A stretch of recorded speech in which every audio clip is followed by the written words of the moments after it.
Next on Belmont Park Live, 3 career starts, 3 wins by a combined 12 3/4 lengths. Tilly's Lily puts her perfect record on the line in today's 5th race. Splashtastic has never finished off the board at Belmont Park with a drop in class to boot. He is the one to beat in today's 7th race. Stormy's Song will have the meet's leading rider back aboard as she returns to the turf. Can she break through on the lawn this afternoon?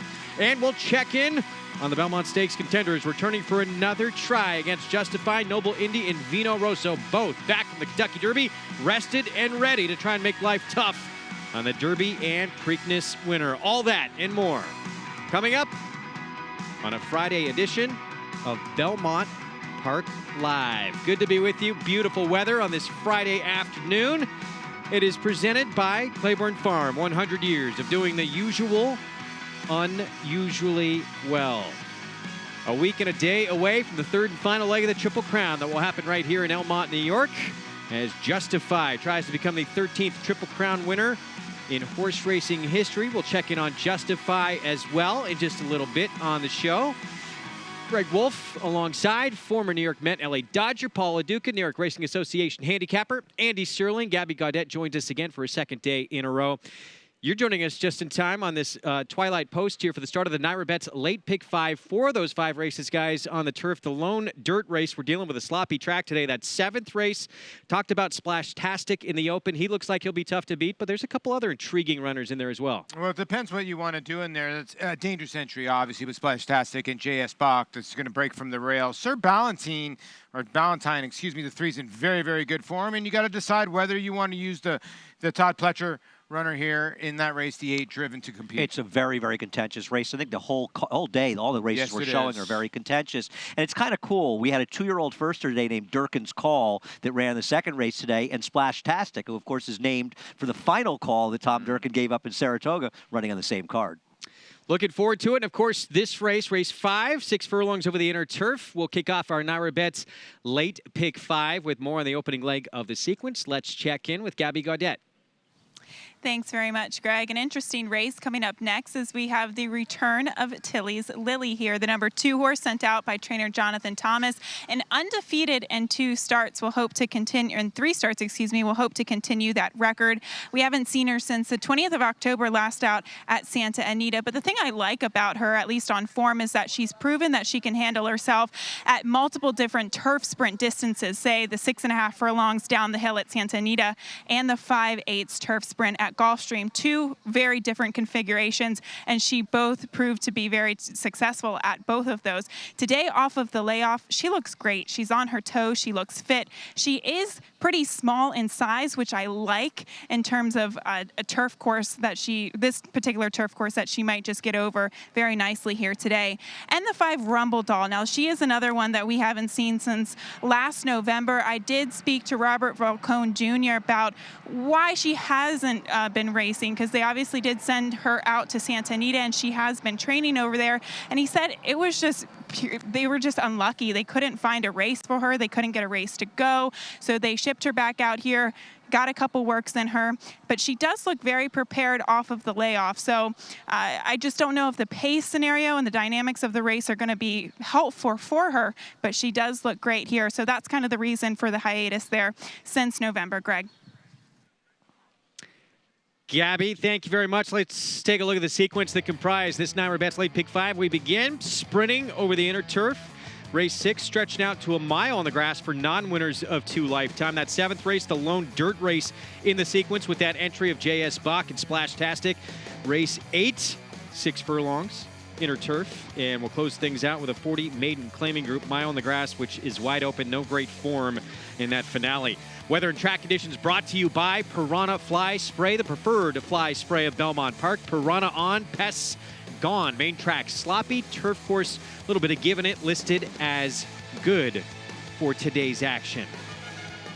Post Parade is coming up, and we get started with Miss Gossip. Manny Franco riding for Carlos Martin. My top choice, an interesting private purchase by Matthew Sherris in the last race. Gets a trainer change to Carlos Martin and has some back races good enough to win. Tilly's Lily, the favorite right now. She is undefeated. Perfect 3 for 3. This is her 4-year-old debut. Yeah, and she has not been ignored at the window as well for Southwind Stables. A ton of talent here, but why has she been gone since October 20th of 2017? Touch of bling, the 3. She's quick, and she's got a speed rider aboard in Kendrick Carmouche. And if nothing else, she could be a thorn in the side of the favorite Tilly's Lily, because you know, especially with Kendrick Carmouche, she's a speed, and he's going. Rumble Doll, who Gabby was just talking about, 7-year-old mare. She has been off since end of November last year for Robert Falcone. Joel Rosario is going to drop her back to last and hope they go fast enough for her to put her late run. If she does, she's dangerous. Spelker, the 6 on the board at 3-1. John Velasquez for Wesley Ward. And you guessed it because of the name. Co-owner here, Wes Welker. And Wesley Ward has been sitting out winner after winner. This horse comes in with some bullet drills. And the 7 on the outside, Wheatfield, trained by Nick. Zito Luis Saez aboard. She can handle dirt and turf. She was in a very tough spot in her last turf sprint, and she had real trouble in the stretch. Tough sequence in this Naira Betts late pick 5, but that means it's a great sequence to play. How'd you play it, Paul? Well, I thought it was very difficult for me was the start of the late pick 4 in race 6. So I went 2, 3, 6 here. Race 4, I did not really know what to do. 1, 2, 4, 8, 9. I thought the 13 was a very key draw, and Jose Ortiz went to that horse. Race number 7. 1, 3, and 8, I thought you could use in there. Race 8 is the race, to me, that was the horse. It was wide open. So here's to me, if you are a player, sometimes you got to take a shot in a race where it's the toughest. I think First Appeal is the most honest horse in there. And then the last, the 6, don't ignore the 11. The numbers are not that good on the rest of the horses where I could see it maybe a first-time starter. Even though they paid $200,000 for that horse, Rapoli's got enough money in his bank account to be able to drop that horse down for $40,000. Mike Rapoli, of course. Yeah, Rapoli's stable owns that first-time starter. The 11 Construct in the last. And, of course, Mike Rapoli going to be represented in the Belmont Stakes. We'll talk about his horse, Vino Rosso, a little bit later. Pick 5 from Belmont Park coming up when we return. Stay tuned.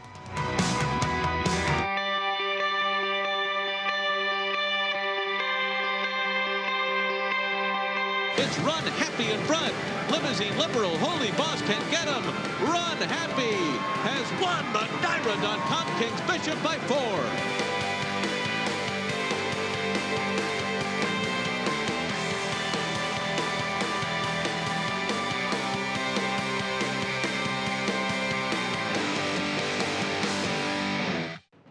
This graded stakes winner and multiple Grade 1 performer by Tapit has become one of the nation's leading sires of 2-year-olds. Ranked number 1 in his crop by number of winners, he sired 11 stakes horses in 2017, including graded stakes winners Wild Shot and Oklahoma Derby winner Untrapped. At the sales, his yearlings have sold up to $480,000. Trap Shot, standing at Claiborne Farm.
Back on Belmont Park Live on this Friday afternoon, and it's a glorious day.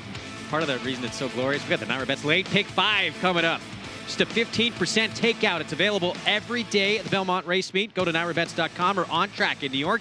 On Saturdays, a minimum $100,000 single ticket payout for that Naira Betts late pick 5 sequence, but it's only available to Naira Betts members. The undefeated filly in this 5th race to kick off the field here, 6-5 favorite on the board. That is Tilly's Lily. Gabby Gaudette standing by with her trainer.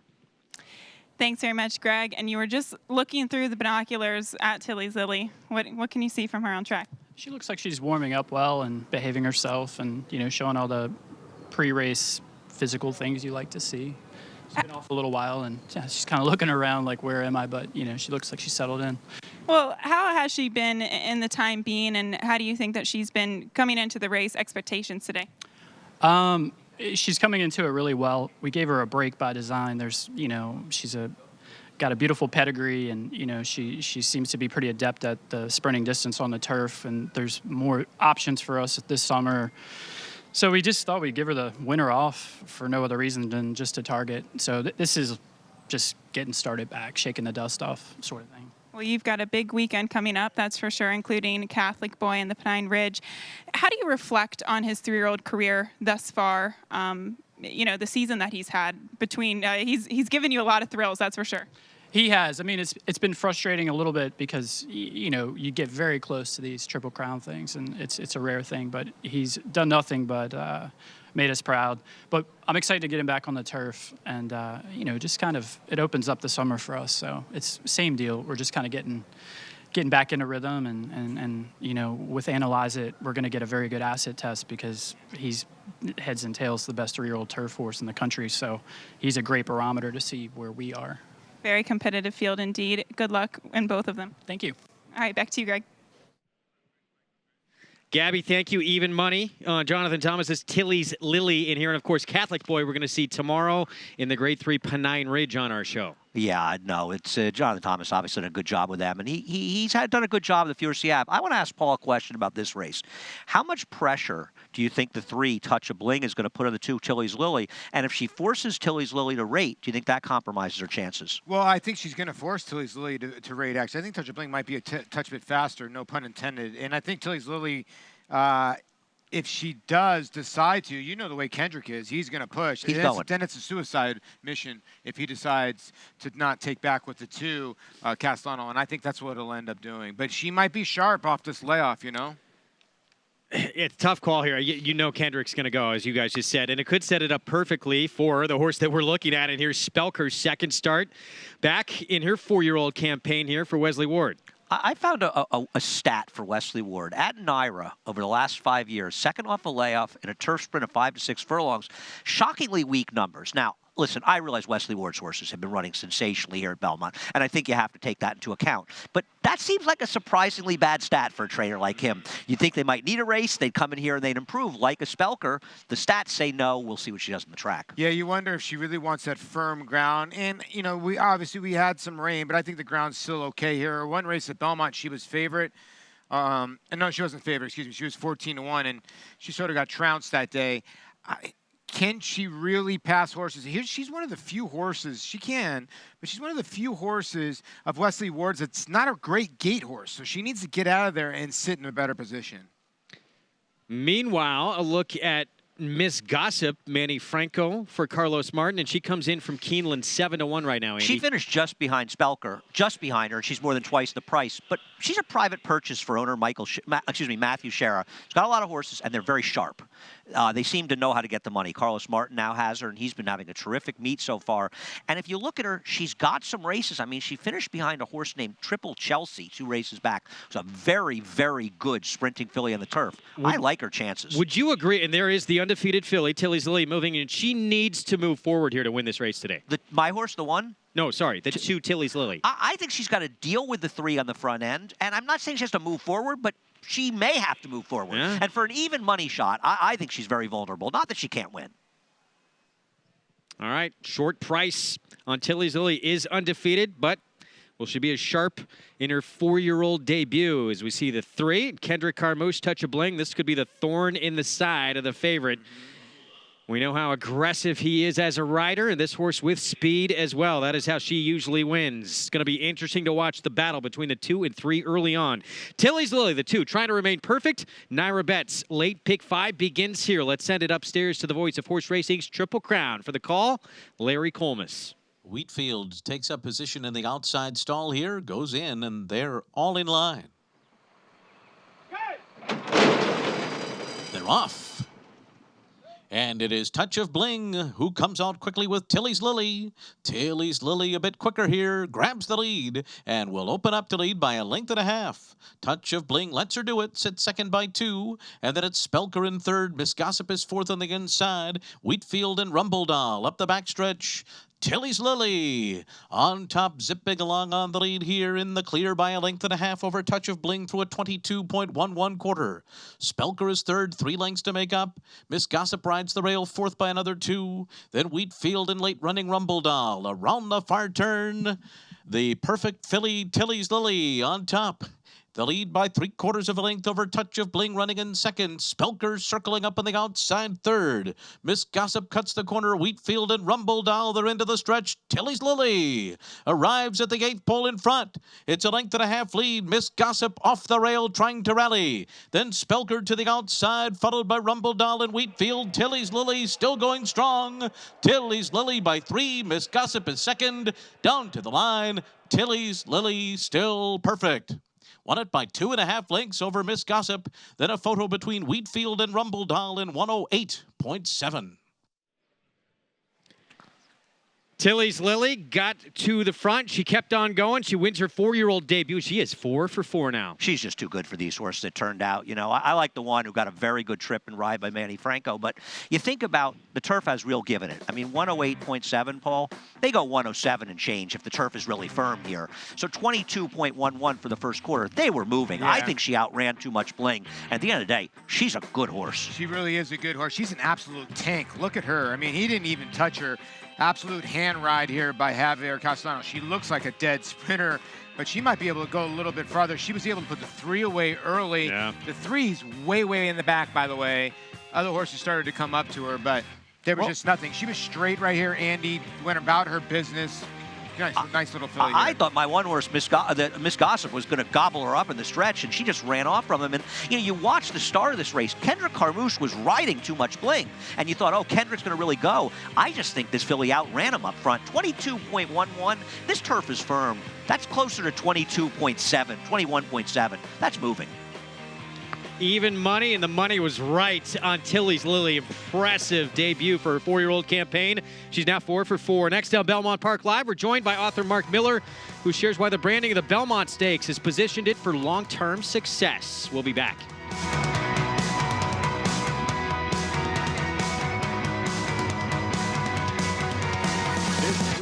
Graded Stakes winning millionaire defeated 20 Grade 1 winners. In the Dixie Stakes, he defeated Canadian champion and horse of the year Up With the Birds and set a new course record at Saratoga.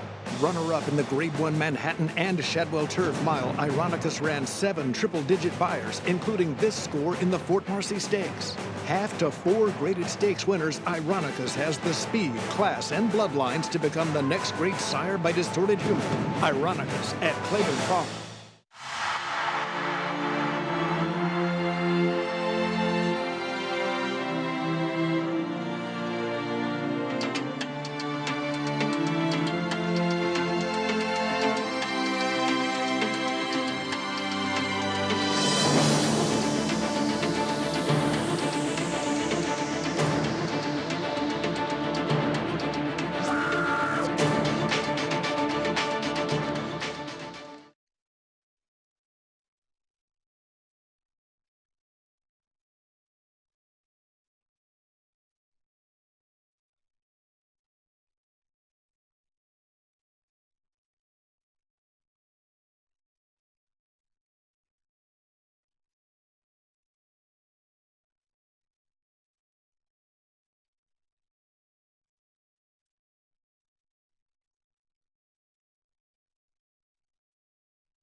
Back on Belmont Park Live on this Friday afternoon. And Tilly's Lily, she was sensational to kick off this Naira Betts late pick 5. And she comes back in her 4-year-old season. Looks like even better than she was at 3. Now a perfect 4 for 4 in her career. Owned by Southwind Stables. Javier Castellano aboard for the winning ride and trained by Jonathan Thomas, who we heard from before the race. And he has to love what he saw here in this 4-year-old debut for this daughter of distorted humor. So, undefeated, 4 for 4, Tilly's Lily. Public was right. This money's so smart here in New York, getting the job done. Very special guest joining us on set right now. Author Mark Miller, who wrote the book Legacy in the Making, Building a Long-Term Brand to Stand Out in a Short-Term World. Show you the book right here. And we appreciate you coming on. Good to have you here. Thank you very much. And talks about standing out in today's world and creating a different breed of business leader. But how did this project come about for you? I work at a large communications company, and I was doing some work for a very famous automotive company and a very famous hotel brand. And they were each getting ready for the milestones, not 150, but one was turning 25 and one was turning 30, and they didn't really know how to make sense of their milestone. One thought 25 was too young to talk about, one thought 30 was too old to talk about, and I was fascinated in that. So I started researching the notion of time, place, history, when it matters, when it doesn't, and as a consequence of doing that research, a book. You look at a lot of and profile a lot of different leaders in this book. New York Racing Association's Chris Kay, president and CEO, is one of them. How did you kind of choose who you were going to use, and how did you settle on Chris Kay as one of the people to profile in the book?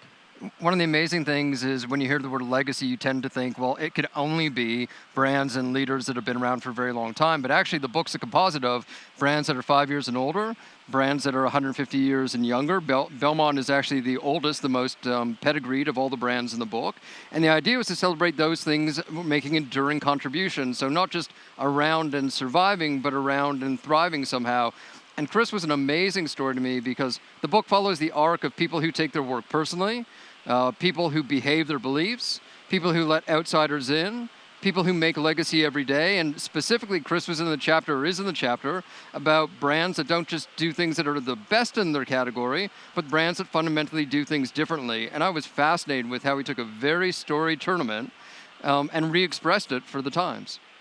It kind of came about, too, I guess, kind of looking at how he changed things, Chris Kay, specifically with 2014 California Chrome, and the Belmont should have been an extremely successful Belmont Stakes.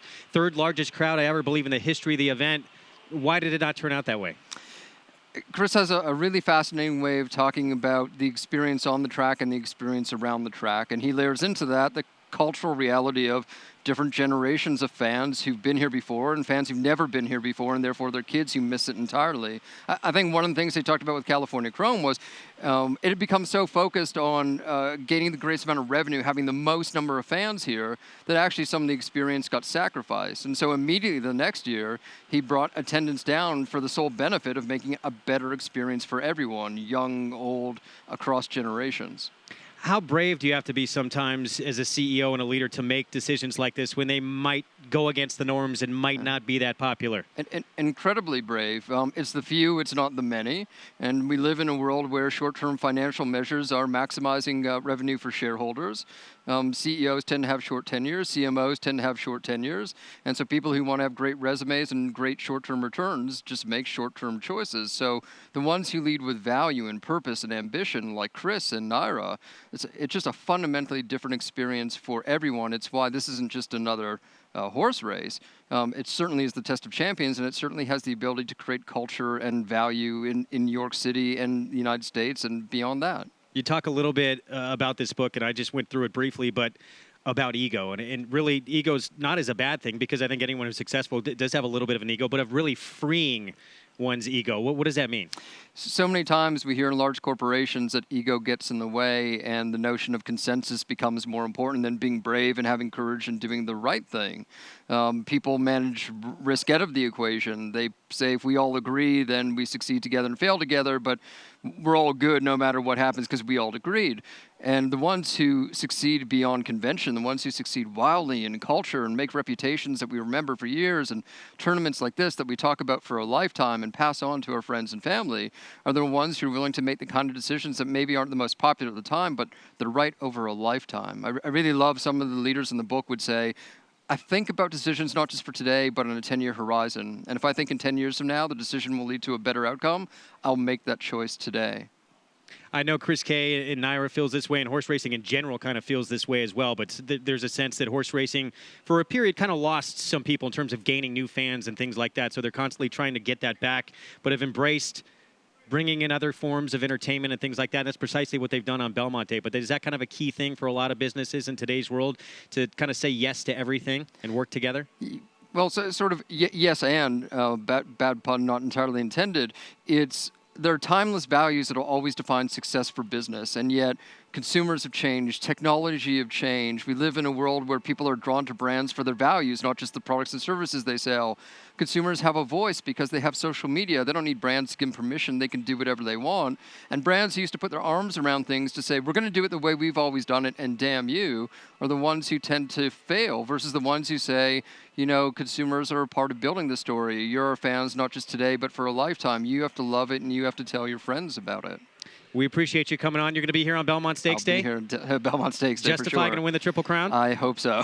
All right, we look forward to seeing you here. Mark Miller, author of Legacy in the Making, Building a Long-Term Brand to Stand Out in a Short-Term World. We appreciate you joining us, and for the profile on New York Racing Association and Chris Kay. Thanks again. Thank you very much. I want to remind everybody to get out here for Belmont Stakes Day as well. Reserved seats are gone. Hopefully Mark got some, but general admission tickets still available. Go to belmontstakes.com. Be part of what could be history for Justify, trying to become the 13th Triple Crown winner in horse racing history. We're going to take a break in the action. Todd Pletcher knows how to win the Belmont. Familiar Silks right there at Taproot will tell you Vino Rosso or Noble Indy can get him another one. What's trending next when we come back?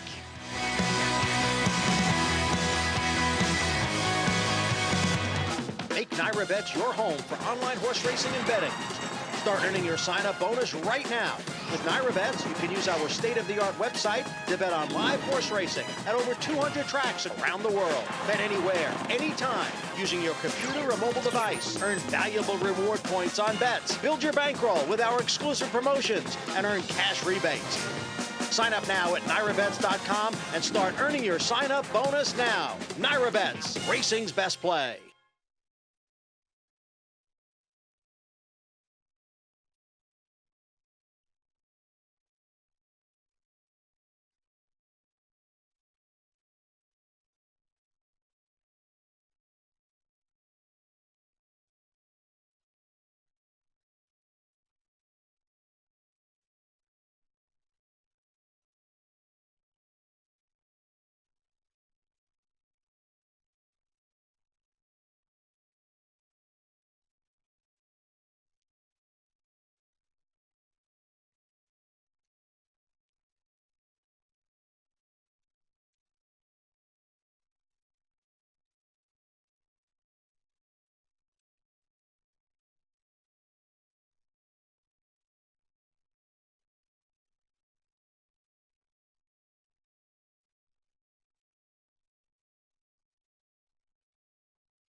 Back on Belmont Park Live, a look at the 12 Triple Crown winners in the history of this sport will justify join this group. We're going to find out a week from tomorrow, and this place will be absolutely rocking. American Pharoah back in 2015, and to think Bob Baffert going to be able to, well, even with the chance to do it again, is just remarkable. But to actually capture a second, become just the second trainer ever to do so, just incredible. What a career he has had. 1, 2, 3, 4 million point hit and split going on during Belmont Stakes Festival Week. Next Thursday it kicks off. Starts Thursday with a 1 million point hitter split on the Belmont Late Pick 4. Friday, hitter split 2 million points. Saturday, 3 million points. If you hit them all, it's a huge 4 million point split. That translates to $4,000 in your account. But to be eligible, you got to get down from the beginning. Go to NYRABets.com for details. Field current odds for race 6. Kicks off the Late Pick 4. 1 mile on the turf. 40,000 non-winners of 2 lifetime group. For more, time for a paddock report with Gabby Gaudet. It's brought to you by Hillendale Farms, standing Curlin for $150,000. Gabby? Well, Greg, the challenging races continue. I know we saw a heavy favorite win the last race, but I think this race is going to be much more wide open. Plenty of ways to go, but we'll start with the number 5, Diplodocus, here for trainer Brad Cox. And I watched this horse walk over into the paddock, and they decided to take him to the backside of the saddling stalls. And he is just on his toes. He is fired up. He looks ready to go. And honestly, I like to see that from a horse like this. Now, the biggest question is, will he get the pace in front of him that he needs to close? Because he is a closer, and he has not won in a very long time. Many of those starts, though, had been going against much, much tougher company. So at least to my eye, it looks like Brad Cox has this horse really, really fired up here today. Now, towards the way outside, another horse that's been on his toes is the 13 Joe's Bold Cat. But in terms of how he looks in the flash, I know he doesn't win very frequently. He's 1 for 17 on form and really racking up those defeats. But he is a horse that's drawing in off the also eligible. And just by the way he looks, I would say one to definitely pay attention to.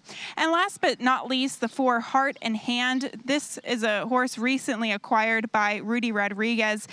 And I am not too familiar in terms of how he has looked in the past as a physical, but I like how he looks today. He's one of the few in here that has actually been very respectable, and he just looks great. He's got a good coat. He looks like he's very fit today, so maybe if you're looking for a little bit of a price play, that would come with the number 4 Heart and Hand. But surely enough, Greg, this is a very, very competitive field.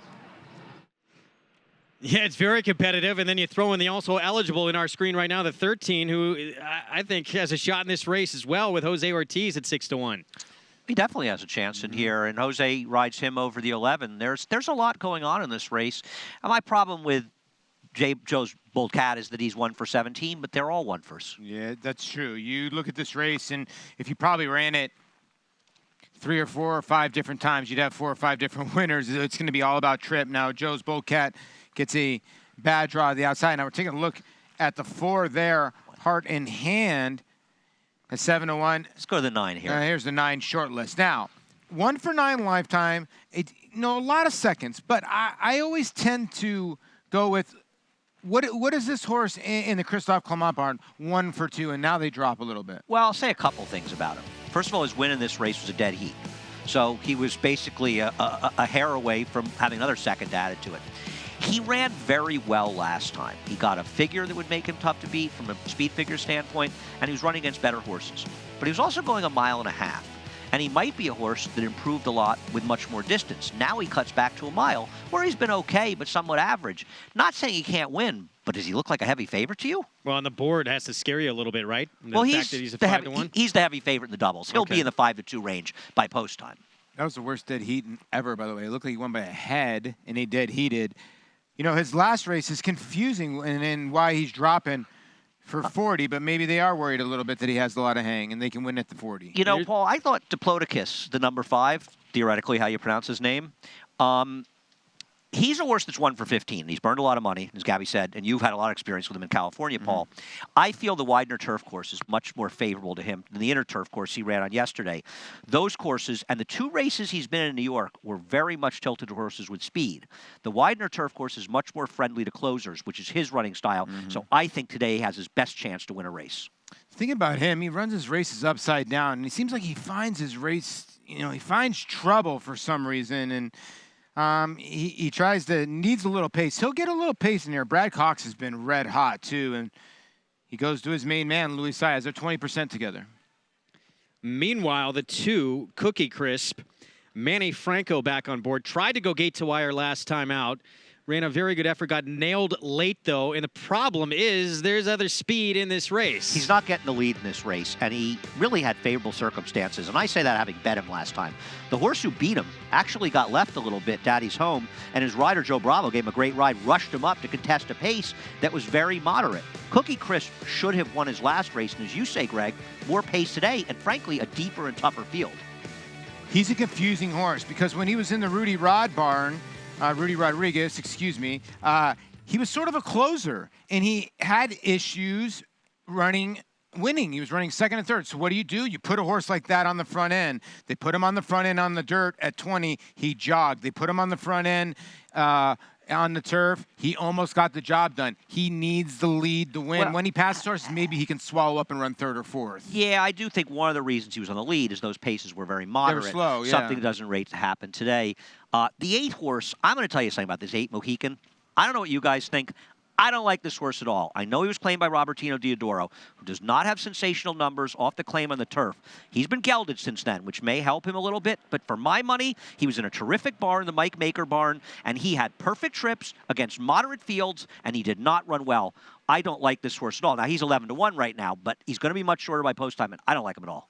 Yeah, usually when a horse gets gelded, you try to figure out if the horse has gotten any better in the morning. The works are slow, but you never really know. The numbers are okay, but they're not showing up at the window to bet the 8. Here's the also eligible who drew into this race with a scratch of the 12, Jose Ortiz on board Joe's Bold Cat. Coming off a second at this condition last start, but just 1 for 15 on the turf. But he did close fairly well in a race where the pace held together last time. I thought he had a slightly better trip than the 5 Diplodocus. I don't think he ran badly last time. And, Paul, these horses to get out of the also eligible, sometimes they get a little overlooked. Yeah, they do. When you look at this horse's PPs, it's just look at the PPs right now if you have them in front of you. When Jose Ortiz rides this horse, second, fourth, second. He's almost won both times. For some reason, Jose's got the key to the 13. I would never use a horse 1 for 17, but for some reason, I think the 13 is going to be right there. And I think he makes a great appearance as well. Here's the 11, Trevor McCarthy on board. This is Super Platinum. He's coming off a third, sprinting 5.5 furlongs at Laurel, stretching out today. He's 12-1. He looks like he should be about 1,000, 12-1 in the paper.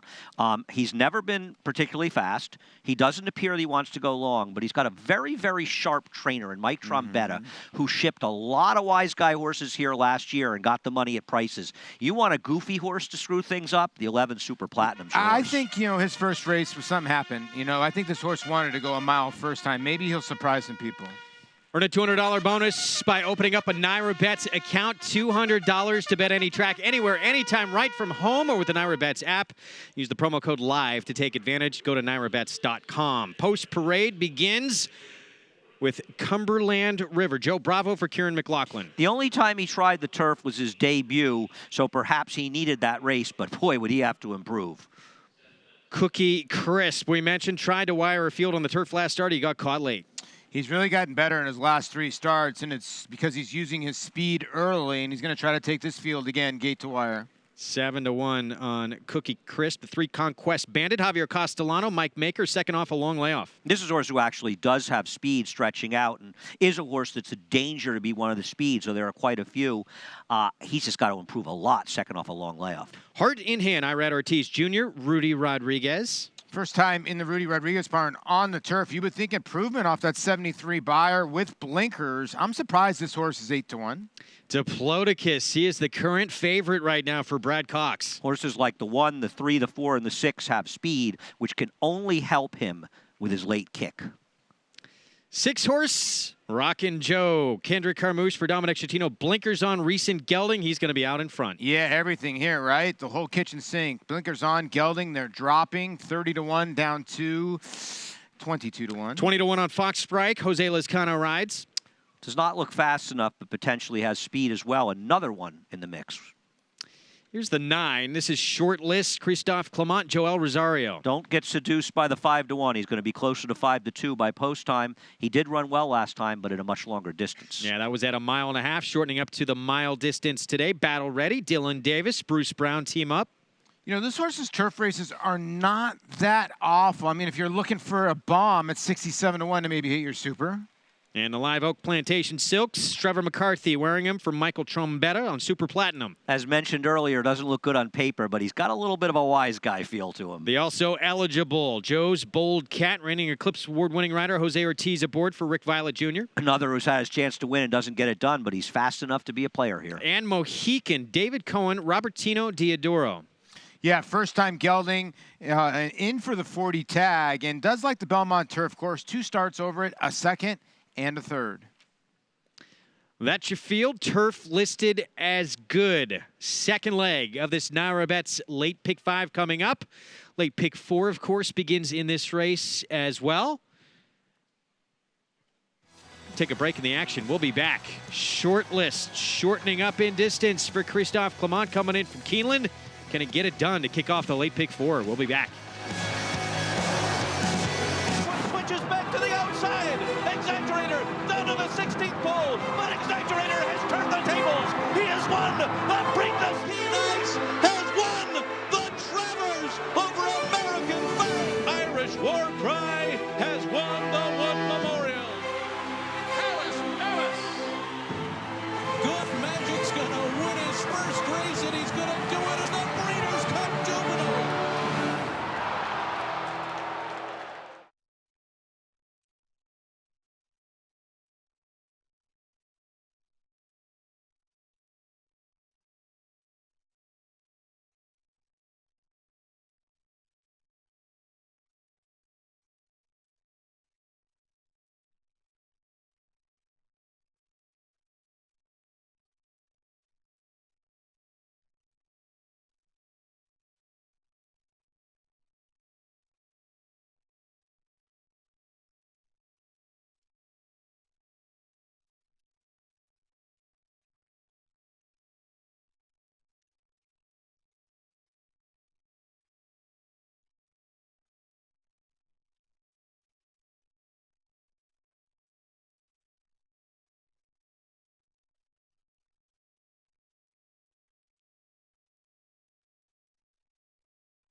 Back on Belmont Park Live.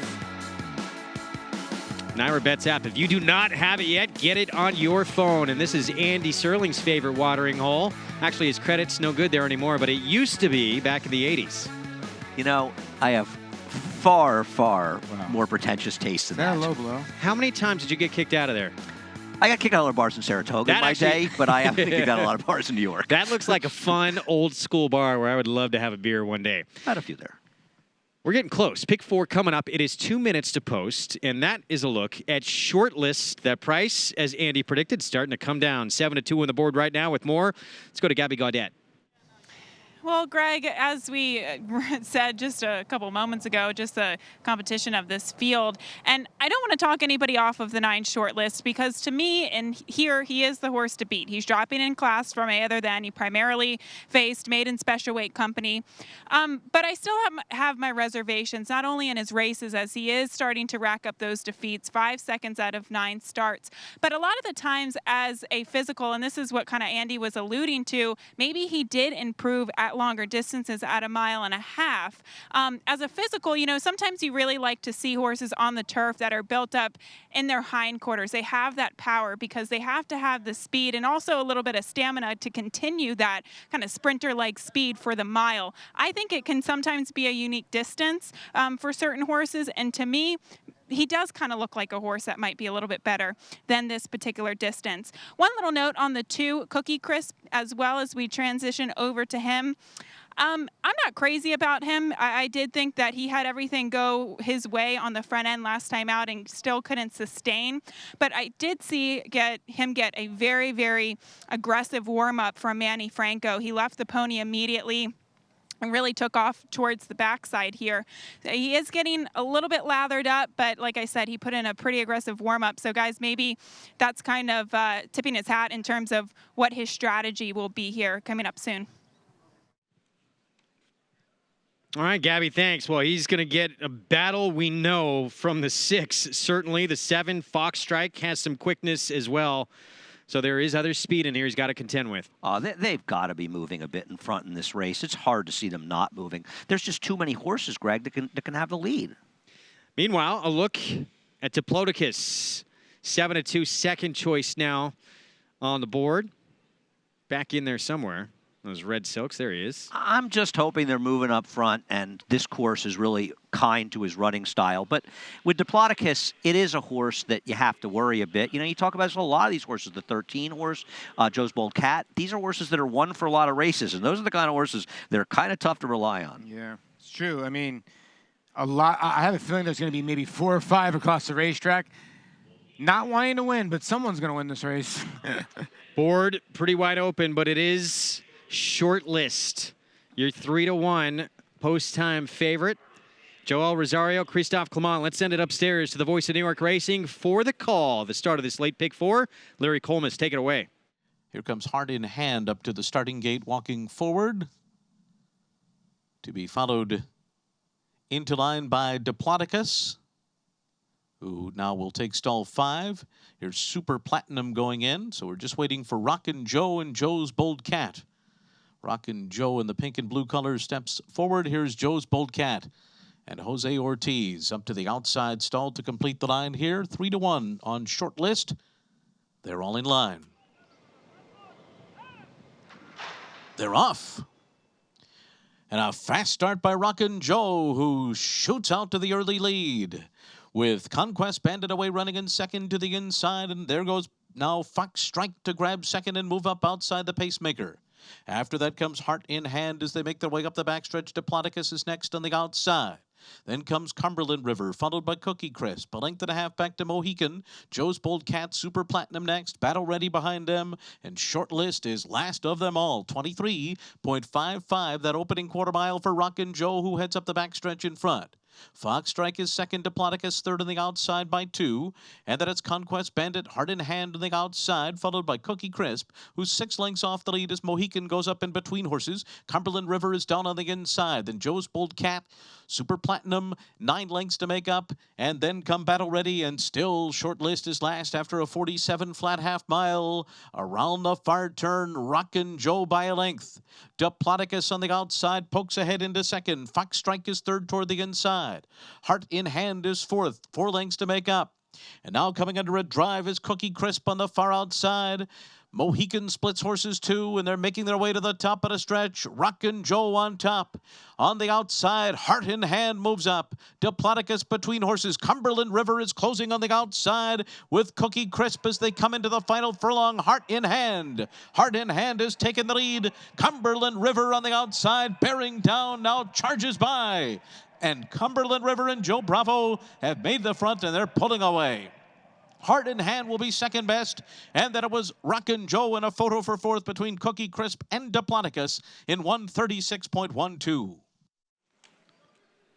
Cumberland River, recent gelding. Joe Bravo aboard for Kieran McLaughlin. A half to the mighty Congaree, so he has really no turf pedigree. Didn't run well in his first race, but credit Kieran McLaughlin. This was a sneaky move, and Paul, he was bet at 7-1. He really was. He had some issues too. He was having trouble, steadied a tiny bit on the backside, but as soon as he got him outside, this Bill Gelded son of Distorted Humor, you're right. I mean, the pedigree's there.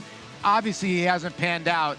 The thing about Godolphin, they don't really love to geld their horses. They don't love to drop them. They give them a ton of chances. So when they do drop like this, they're they're really running underneath well, what they've been running. What Godolphin does is they geld them when they run them for a tag, because they ran into a problem a number of years ago when they didn't geld a horse. They ran a colt in a claiming race, and he got claimed, and he ended up winning graded stakes, and therefore became a stallion. So when they drop in for tags now, they geld them. They don't want to get burned like that. This was a wise guy horse. Now, Heart and Hand was 9-1 when they went in the gate. He went down to 6-1. He took the money. Greg liked Rockin' Joe. Tremendous performance, because this race basically collapsed. I have to question the tactics of Luis Saez on Diplodocus, whether it was the trainer or him. He's a dead closer. He finally got a race that figured to get pace on a course friendly to him. So what did he do? He went towards the lead. Horse racing is tough. There's your Mike Venezia Award winner from this year, Joe Bravo. He was honored just last week for winning that award. Teams up with Godolphin, Kieran McLaughlin, and starts off this late pick 4 at a price. We're going to take a break. We'll be back 7-1 on Cumberland River in race 6. More Belmont Park Live on the way next.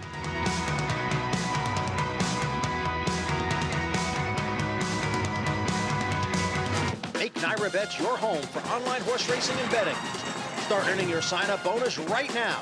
With NyraBets, you can use our state-of-the-art website to bet on live horse racing at over 200 tracks around the world. Bet anywhere, anytime, using your computer or mobile device. Earn valuable reward points on bets. Build your bankroll with our exclusive promotions and earn cash rebates. Sign up now at NyraBets.com and start earning your sign-up bonus now. NyraBets, racing's best play.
You're watching Belmont Park Live on MSG Plus Prime Ticket, Fox Sports San Diego. Good to be with you. Greg Wolf, Paul LaDuca, Andy Serling, and Gabby Gaudet. We're going to join here in just a moment. Cumberland River opening things up a little bit in this NyraBets late pick 5, $17.80. Kieran McLaughlin, Godolphin Racing, and Joe Bravo team up. It was close for 4th in here. Winds up going to the 5. Diplodocus outdueling Cookie Crisp, the 2. So 1-4-6-5 as we take a look at the NyraBets late pick 5 follow along. Which Paul LaDuca is still alive and a long way to go, but got the top horse home. Yeah, I mean, listen, we were searching for a price. We knew race number 6 could get a price. Now we need a little normality here because we got the 3 choices. Probably have the second or third choice, I would think, in the second to last race. Send it downstairs. Gabby Gaudet standing by with this year's Mike Venezia Award winner. Yes, Greg, that's right. Joe Bravo here. And Joe, you have teamed up with Kieran McLaughlin with so many victories. And today, getting back to the turf with Cumberland River, how did you kind of see the race unfolding in front of you? Well, Kieran's the best to deal with. He knows his horses. He lets me know the horse is training really well. He's first time gelding. If that don't make you concentrate, I don't know what will, you know? But I was in full control. There was a lot of speed on paper, and they went out there and did their own pace. Thanks, Kieran. He did all the hard work, made me look good. He turned for home, and I had a lot of pony. All I had to do was swing him out, and he did the running. Well, he's primarily raced on dirt. When he did make that transition over to the turf, did you have confidence out of the gate that he was really handling the ground? Well, it was going to be one or two things, as Karen said, too. He was going to like it or he's not. And you know what? Let's go for the first half. He did like it. But it was one of them things you can't force a horse to like the grass or not. He was going to tell us, and he told us. Well, congratulations on this one, and congratulations once again on the Mike Venezia Award. All right, thanks, guys. I really appreciate everything. All right, back to you, Greg. Gabby, thanks. Yeah, that award of case named after the late Mike Venezia and awarded each year to a jockey who best exemplifies sportsmanship and citizenship in the game, and well-deserved there for Joe Bravo. Nice victory. I think Gabby's giving him a hard time. I think she is. She's talking some trash. He's a bit of a stalker, Gabby, so it's possible he has a problem to get security. We're going to take a break. We will be back. We're going to hear from Todd Pletcher. He knows how to win. The Belmont did it with Taprit last year. Can he do it again this year? We'll be back.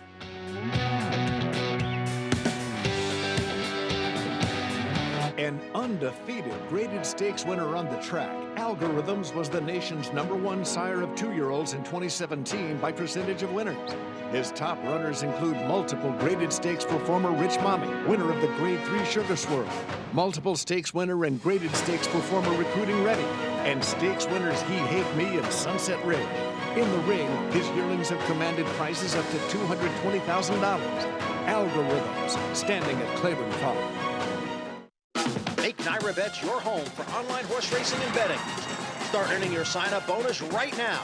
With NyraBets, you can use our state-of-the-art website to bet on live horse racing at over 200 tracks around the world. Bet anywhere, anytime, using your computer or mobile device. Earn valuable reward points on bets. Build your bankroll with our exclusive promotions and earn cash rebates. Sign up now at NyraBets.com and start earning your sign-up bonus now. NyraBets, racing's best play.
You're watching Belmont Park Live on a Twilight edition on this Friday afternoon. Time for what's trending in our Kentucky Derby and Preakness winner, Justify, getting a little gate schooling done at Churchill today. Yeah, you know, listen, you got to check all the boxes, make sure everything is okay, and just go, hey, remember this? This is the starting game. We want to make sure we go in and out of it. He knows what's going on here. He handles it just fine, and then he started jogging around the track, and he was feeling his oats. Yeah, watch during this gallop here. This is a little interesting. Coming up right about here. There we go. bucking, playing a little bit, and just a sign that he's feeling good about himself. Absolutely. Yeah. Yeah, listen, he saw something, and he started bucking a little bit. In the Preakness, you know, Mike Smith did say that he jumped the tire tracks first time around, and he sort of slipped around the first turn. So he's very, very aware, very, very intelligent horse, and that's probably why he's so brilliant to go along with his speed. And as this was interesting, Bob Baffert actually said he thinks that sloppy track in the Preakness actually helped him, didn't take as much out of him because of the surface of that track. Wasn't as hard on him. Bob Baffert would know a lot better than I would. I know, right? I mean, like, he knows exactly what's going on. I'm with you, Andy. I'm not going to answer questions from a guy that's literally might have 2 Triple Crown winners in the last 3 years. And, I mean, they dance. I mean, listen. Even the ones who come up short have danced, with the exception of War Emblem. He stumbled. Besides that, they've all danced. Let's look at the contenders that will be tackling Justify a week from tomorrow right here for the 150th edition of the Belmont Stakes. Blended Citizen, your Peter Pan winner. Connections believe he is perfectly suited to Big Sandy. He'll be taking him on for the first time. And Noble Indy, kind of the new shooter, one of the couple of the new shooters, I guess, that's going to be going into the Belmont. Faced him in the Kentucky Derby. Got some time out, worked in tandem here earlier this morning. And this was on the training track, and of course, looking to be some of the speed early on in the race. I'm confused by this entry because on the surface of things, he feels like a rabbit to try to beat Justify, but he has some similar ownership with Justify, so why would they do that? But how is Noble Indy possibly going to be competitive in here unless he's going in the front? Yeah, I don't get it too. The blinker's coming off, or I mean, he was on the inside there of that work, obviously, right? I don't know, to be honest with you. Well, I mean, because he's been working with the blinkers off, and they keep saying that he's going to be the horse on the inside. Well, he got completely outworked there. How is he good enough to win this race not. a mile and a half? He's I like not. him as a horse. I think he's a really terrific horse. It tells you. It makes any sense. This it tells you a little something, right? That they didn't want to run Audible, but they're okay. Well, Audible apparently has gone back to Kentucky, so maybe there's some issues but with they Audible weren't as well. going to run with. Right, They probably weren't going to run him anyway. This whole entry doesn't make any sense. Now maybe there's ownership that supersedes some. I don't know. It feels just like a very weird entry, especially on a horse, because it feels to me like he's only going to help Vino Rosso, who's also involved with Mike Rapoli. So to me, he has the look of a rabbit, but they're saying he's not. So I'm just confused. Meanwhile, Vino Rosso for Todd Pletcher working as well. And he's going to be on the outside in this work. This was on the training track this morning as well, what we can see of it. This was the best video that we could get. He has struggled in the Kentucky Derby, but sat out the Preakness, comes in a fresh horse, waiting for Justify. Obviously based on his Wood Memorial, his one really good race. He's good enough to have a chance in here. And I think he ran so badly in Kentucky, you can say the wet track obviously affected him there. And we've seen horses. Look, Birdstone ran, he ran better than Vino Rosso, but he didn't run particularly well in Kentucky. When it rained, he came back and he upset Smarty Jones. I just don't know what to do with a horse that has one good race. But Todd Pletcher, he knows what to do well in the Belmont Stakes. Well, they expected big things from this horse for a long time, the way he'd been training in the mornings. Even as a 2-year-old, he finally put that all together in the Wood Memorial. Here is Todd Pletcher on his 2 horses' works. I thought they both worked very well. I think we got the type of work that we were hoping for the Belmont. You know, I thought last week on the main track they went a little quicker than I wanted them to go, and I didn't want to do that again. I was looking for a slower, more stamina-building work. The thing that I like about both horses is their work on the main track was as good as I've ever seen either one of them go. And I mean, I feel as good as I can feel about these two. You know, it's a tall task to beat a horse like Justify. We're hoping with the 5 weeks in between and that they both been here at Belmont basically since 2 days after the Derby and training well, that hopefully that creates a little bit of an edge for them. But, you know, I think for all of us, we need Justify to wake up on the wrong side of the bed to have a chance. Well, off camera, you brought up an interesting point to me. Repeat what you said to me. Well, it's interesting that Todd Pletcher, when they were 2-year-olds, he always said that Palace Malice was his best 2-year-old. And he ran well in some races, but he never put it together. And his coming out party was the Belmont Stakes when he won. Now, Vino Rosso has been rumored to have been the horse that Todd Pletcher said was his best 2-year-old. Yeah. So maybe his coming out party is going to be the Belmont Stakes. He seems to get these horses to go a mile and a half. I just don't think these two horses are talented enough. Listen, The other horses that have won the Belmont for Todd were closer to the Kentucky Derby winner than these two horses were to Justify. Don't you also, though, have to handicap this race and say, what if Justify doesn't show up? Obviously, Justify's the best horse if he runs this race. True. No one's going to deny that. But I think you have to look at the race and say, what if he doesn't show up? And in that case, Vino Rosso's a player. Yeah, we'll see if he can live up to what Todd Pletcher's thought of him for a long, long time. Racing's best play, that Naira Betts late pick 5, celebrating the 150th Belmont Stakes with a minimum $1 million single ticket payout on Belmont Stakes Day. But you must place your Belmont Stakes Day late pick 5 on NairaBets.com to qualify for the single ticket payout. All the more reason to sign up with Naira Betts. Go to NairaBets.com to get signed up and started. We move on in today's version of the Naira Betts late pick 5 sequence, race 7 on the main track at a mile and a 16th, the only race in the sequence on the dirt today, and it is the entry, J.S. Bach, the inside, the outside to probably the more highly regarded of the entries, Splash-tastic, 2-1 on the board right now. Let's check in with Gabby Gaudet in the paddock. This report brought to you by Hillendale Farms, Standing Curlin for $150,000. Thanks, Greg. And we'll start with the, in my opinion, better half of the entry, the 1A Splash-tastic here. And just taking a look at this horse, he looks very, very prepared. He's such a good-looking horse. Very, very impressive. Now, the big question is, can he get it done today? And it doesn't really offer much value being a coupled entry with the one who has been in form and trained by Jason Service too. So you don't really get much there, but Splash-tastic, I cannot say anything negative about him here today. And his excuse last time out, I thought, was that he threw his head up, actually immediately exiting the gate, and I thought that he was kind of really caught off stride from there. But looks great to me here in the paddock, and I think a worthy favorite. Now, we'll get to some other horses, including the 8 driven to compete, and as per usual, Todd Pletcher's horses always come out here well-conditioned and well-prepared. The interesting thing about this horse, though, is especially when you're considering a lower-priced horse, I do think that he is a bit vulnerable in here, just because Todd Pletcher, yes, he has done a great job in managing this horse and shipping him out of town because he is a Pennsylvania bred, really taking advantage of those restricted Pennsylvania bred races at parks. Met a decent enough field down at Gulfstream, but got a really favorable pace scenario there. So of the horses who figured to take money, I did think that he could be the most vulnerable in here.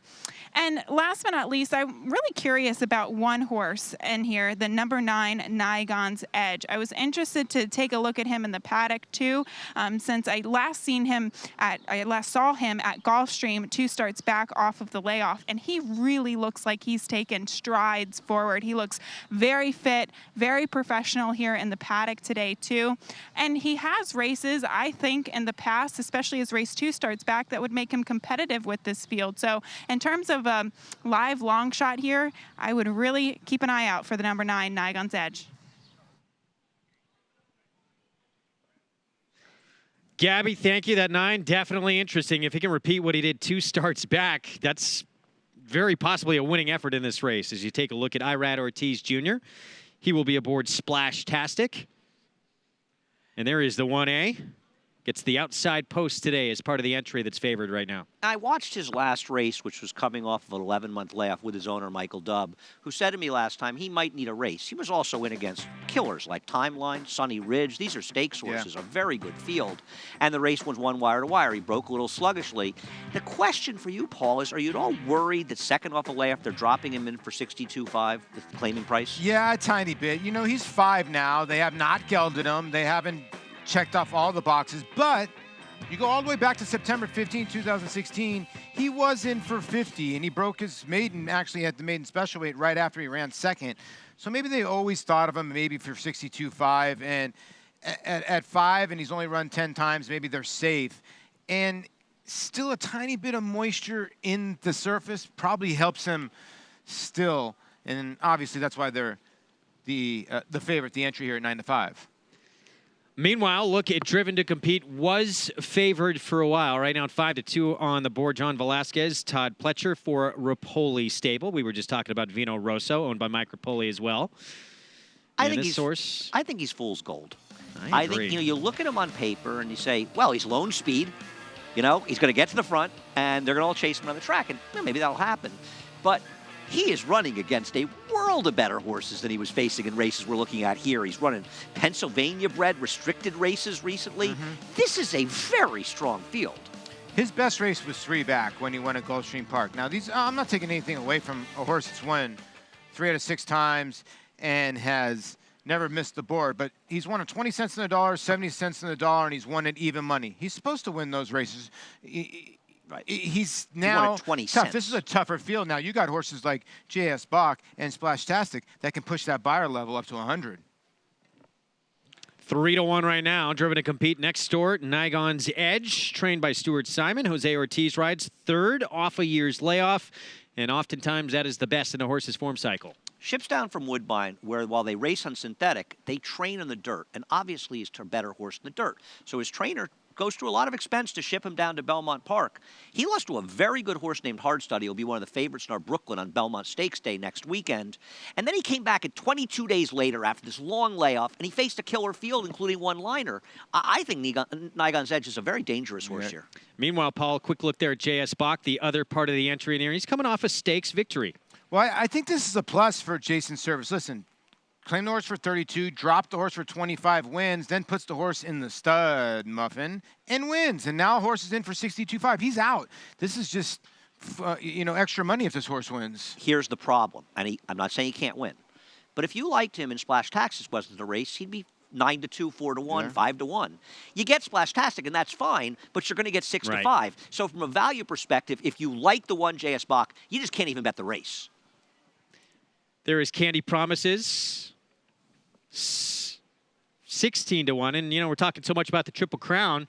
The 7 Fermento, of course, ran against American Pharaoh back in 2015. There's Fermento for Nick Zito, the 7. Nick Zito never afraid to take on the Giants.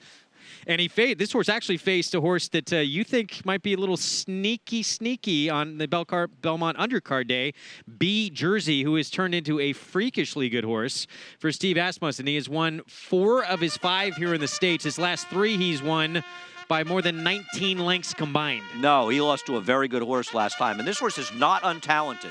So he ran second to that runner. He's still got some talent. Here is the one as we kick off our post parade. J.S. Bach, Jason Service, Manny Franco. The lesser half of the entry, but not an untalented runner. Splashtastic, the tougher half of the entry to the outside. He's very good, second off a layoff. If he runs his best race, he's going to win. Here's the 2 Realm Junior Alvarado Barkley tag. 0 for 10 the last 2 years, 0 for 7 here at Belmont. That's why this gelding is 20-1. Ooh, Sir Ballantini's won 2 in a row for Danny Gargan. A lot of smart people I know like this horse, and he's got a very good trainer, but for my money, he got a perfect setup last time out and meets tougher today. He's getting bet a lot, too. Adulator, the 4, Javier Castellano, Jimmy Jerkins. Is he starting to go back on the upswing? 0 for 6 the last 2 years and 0 for 7 at Belmont. That's why he's not getting bet at 7-1. Let me go first. Kendrick Carmouche for John Service. Trainer John Service trains Smarty Jones. This horse is not Smarty Jones. 4 for 20 lifetime far cry from that runner. The 6, Candy Promises, David Duggan, Paco Lopez. Heady claim here by Philmar Stables and David Duggan. This horse is climbing the ladder and is in form. So 16-1, not out of the realm here. There is Fermento, who tackled American Pharaoh back in the day. He's going to have to run his best race to have a shot here, but he's been facing some tougher horses. Driven to compete. He was favored early on in the wagering. Todd Pletcher, John Velasquez. Yeah, he's had a couple easy wins. You can't take it away that he's never run off the board. He'll get the acid test today. We'll see how good he is. Never been on a wet track either. Nigon's Edge, the 9, third off the bench, Jose Ortiz. I'm hoping third off the bench is what he needs here, and if he runs back to his return 2 back, he's got a real shot at a price. Coming off a win at Oaklawn for Robertino Diodoro, the 10, Secret Passage. I've seen worse 41-1 shots. You're going to have to look for this horse way late. That is your field. You can play this race by getting signed up and started with Naira Bets. You can qualify for a $200 new member bonus. Enter the promo code LIVE to take advantage at $200 in your account in just 14 days once you bet $200. Take advantage. Become a part of Naira Bets. Go to nairabets.com. Play any track, anytime, anywhere. The entry double tough here in our only dirt race in this Naira Bets late pick 5 sequence. There's J.S. Bach coming off a stakes victory in the stud muffin, and Splashtastic on the outside. 3-2 on the entry. We'll be back. International national super sire Warfront. Among his 34 stakes horses in 2017 were Grade 1 winners American Patriot, Avenge, Roly Poly, War Flag, and Europe's champion 2-year-old colt, U.S. Navy Flag. Last year, Warfront was the nation's #1 sire in multiple categories. In the sales ring, his yearlings continue to bring prices well over $1 million. Warfront, standing at Claiborne Farm.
Back on Belmont Park Live, race 7, just a minute to post. Entry of Splashtastic, J.S. Bach. 6-5 on the board, but another player in this race. Very interesting at a price at 9. Negon's Edge, standing by with a trainer, this 5-year-old. Let's go to Gabby. Thanks, Greg, here with Stuart Simon. And you don't ship in very often. Actually, one of the few times was with Dragon Bay, who actually won the English Channel here a few years ago. But tell us why you kind of shipped him here today.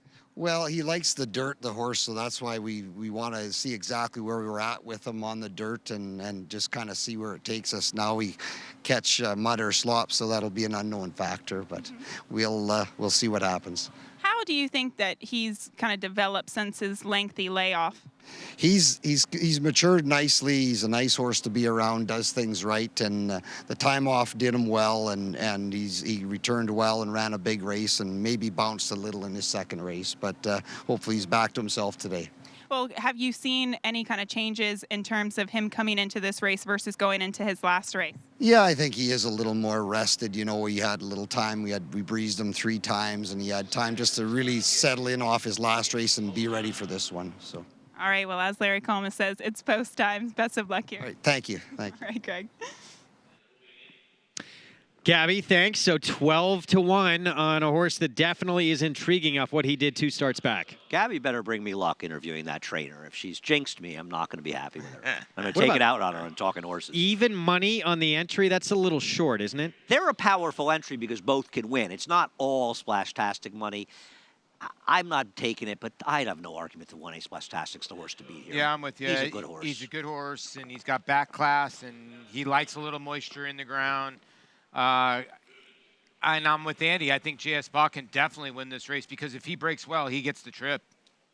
Yeah, a lot of horses in here we don't know we're going to get with the off track here in this spot. Although Sir Ballantine, the 3, his only try in the wet going. That was a win, and he's taken play. He is 5-1 right now, the 3 horse for Danny Gargan, trying to win his 3rd in a row. But it's the entry favored at now 4-5 on the board. Can they get it done? Let's send it upstairs to the voice of New York Racing for the call, Larry Colmus. And just a few more to go into the starting gate here. Let Me Go First will be the next one to go in.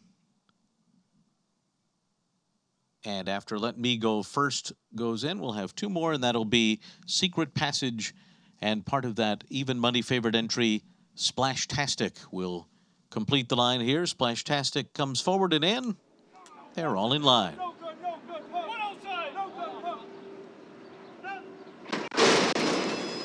They're off.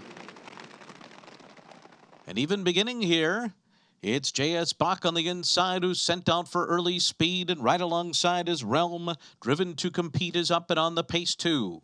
In between horses, Sir Ballantyne is close up, and then comes Nygon's Edge as they continue up the backstretch. Splashtastic is outside of horses, and then it's Adulator on the inside. Let Me Go First and Candy Promises. Break of 4 to Fremento, and last of them all is Secret Passage, 23.27 the opening quarter mile. For front-running J.S. Bach and Manny Franco, they lead it by a length and a half to Realm in second.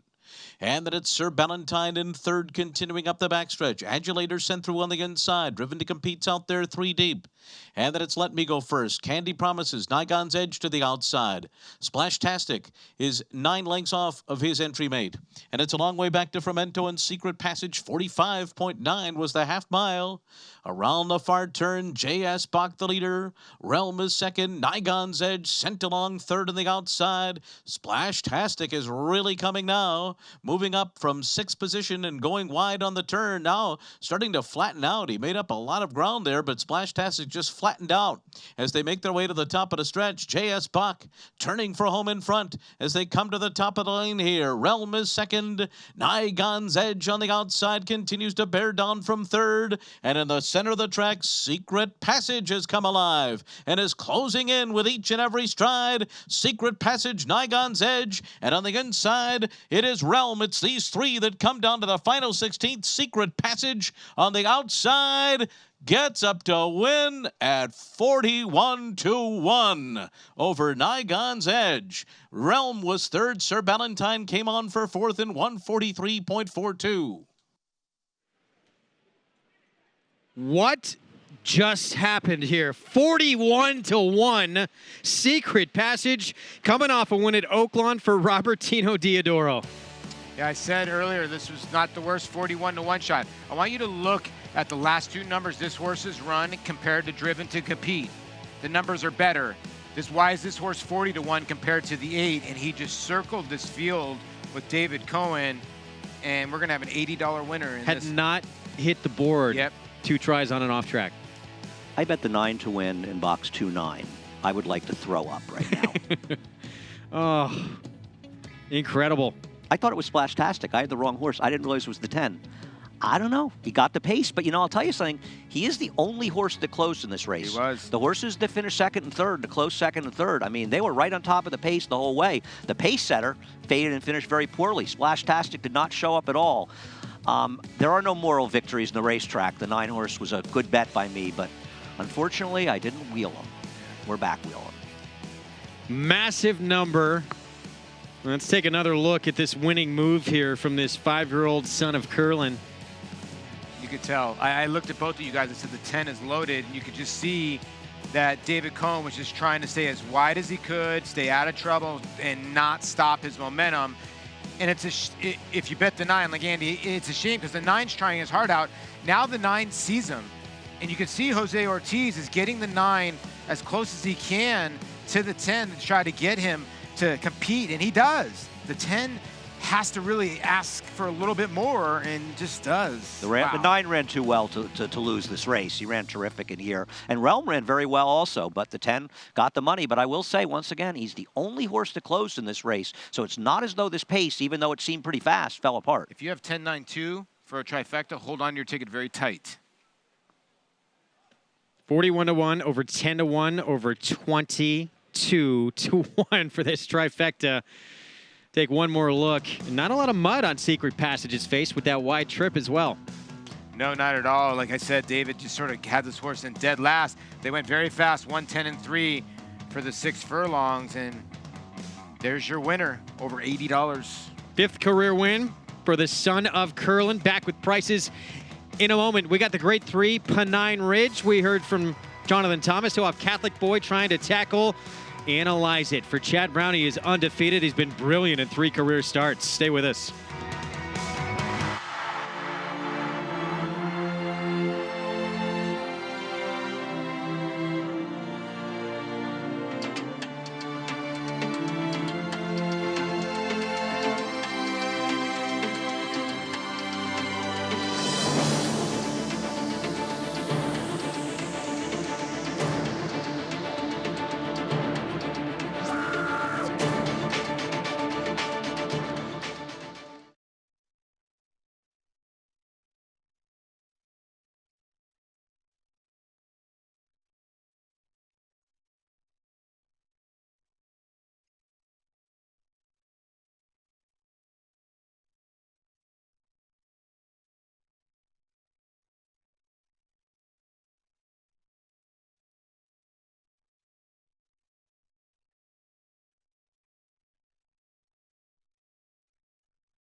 Back on Belmont Park Live, that is what 41-1 looks like crossing the wire. Just happened in our only dirt race in the sequence here in the 7th. Secret Passage, he was coming in off a win for a sharp barn. Let's go downstairs to Gabby Gaudet with the winning rider. Well, Greg, it was probably the longest shot on the board here today with Secret Passage getting up for the victory. David, were you surprised at all by this performance? No, not at all. You know, the horse has really been training great back in Oakland when I was with him down there. And, you know, first time I rode him, he was a little sharp, showed a little bit more speed than expecting, and just really didn't have that kick like he did last time. So, you know, really the plan today was just to take him back and really force him back and just come with a nice one run like he did. Did he kind of just find that win, though, once you got him out in the clear? Yeah, you know, he was really picking off horses one by one. Truly didn't mind the dirt, but as soon as he saw daylight, he definitely gave me a little bit extra that we needed. Well, you're covered in mud from head to toe. Just in general, what is that feeling like when you've got so much horse underneath of you, but you're taking a lot of dirt? You know, truly, when you have horse and they're running, the dirt is so secondary. Truly, with this one, I was really going through goggles. I was in goggle preservation at the time. But, you know, when they're running, you don't feel anything. You just go with the flow, and that's the last thing you're truly thinking of. So. Very, very cool. Congrats on this one. Thank you very much. Goggle preservation. Greg, ever heard of that one before? I'm so fascinated by how they have these multiple pairs of the goggles, flip them during the race. I mean, it's amazing, isn't it? No, it really is. It takes a lot of talent. I mean, you got to be able to horseback, first of all, and be half of a cowboy to be able to do that going 40 miles an hour. That's pretty darn good to do. But congratulations, David Cohen. And you know what? He's gotten off such a good start of the meet, but he's not riding even money shots. He's bringing horses like this home. And congratulations, curling out of the Sky Classic mare, Sweet Eloise, Lucky Dog Stables. I'm not congratulating him. He just stole money from me. I'm very bitter here. Look at that victory. Very bitter. 8:35. And by the way, I mean, it's been tough sledding. It's been tough sledding to get to this point. Yes, it has. Let's take a look at the Naira Bets Late Pick 5 follow along. So 3 legs in. Yeah, $17 horse leg 2. That's tough enough. And then an $84 horse in leg 3. So we were just talking off camera. With a $42,000 pool in this Naira Bets Late Pick 5 follow along, we could be on our way to a carryover. Yeah. One or maybe 2 people live, which means if only one ticket hits, just one they get ticket the whole pool. They get the whole pool. The carryover would be at $35,000, $36,000 if nobody hits. And you think about $835 for the pick 3. I mean, that's for $1, but that's 800 to 1. Even if, I mean, the last race, there's no heavy favorite. Let's say at 3 to 1s won each race and you parlay it out, that's close to $20,000. So I think it's pretty likely that this thing carries to tomorrow. Good luck if you're alive. Yeah, and the other key to this is to start this was your favorite Tilly's Lily. And a lot of people, to be honest with you, let's be honest, we didn't think a single. They don't like to single the first leg of any kind of ticket, pick 5 or pick 4. So a horse that's even your favorite are still going to go 2 or 3 deep. I prefer to single the first leg. I just want to get the pain over. I hit a pick 6 once where I was single to the last winner, a heavy favorite, but I'd just rather the pain is over after one race. Take a look at the Little Belmont Stakes, right? We got it a week from tomorrow. The big arrivals coming on Wednesday. This is a look who's going to line up against Justify as he goes to become the 13th Triple Crown winner in history. And Free Drop Billy, I'm going to take another crack at him for Dale Romans. He made that clear earlier in the week, and he announced that Robbie Alvarado will have the mount on this horse. He believes still Robbie Alvarado is one of the best big race riders in the game. I love Dale Romans. He's a close friend. If this horse wins the race, I will have to be woken up with smelling salts. It's pretty amazing when Dale Romans just absolutely shredded him for a ride, but now he says he's the best rider in the history. And I'm tired of hearing about this horse. I mean, literally, the horse has been touted since Saratoga last year and has won 1 race and is going to be nowhere on Belmont Day. I got to tell you, I'm with Paul on this one. This horse can't lose because I'm with Paul on this one. And I love Dale. I'd love to see him do well here, but he's just not good enough. Let's hear from Dale Romans, his thoughts leading into the big one. He's doing well. I mean, we made a decision we're going to run. After his work yesterday, and he worked so well, or the day before yesterday, after he worked so well, and he's a good fast horse, and he just came out of the Derby happy and fresh. Really don't have a good excuse for his poor performance. I guess you could blame the racetrack, but You know, he did that at the Breeders' Cup, didn't run like we thought. He bounced back and has run well, and I think he'll go up there and do a good job. You know, it's a speed horse race going a mile and a half, but hopefully there'll be a couple go out there and hook up, and we can lay back and come running down the lane. Interesting decisions with this horse. Even whatever happens here, certainly looks like turf is in his future. He's a half to Hawk Bill, who won the Dubai Shima Classic. So this horse, they were looking at that Belmont Gold Cup, but going after Justify instead.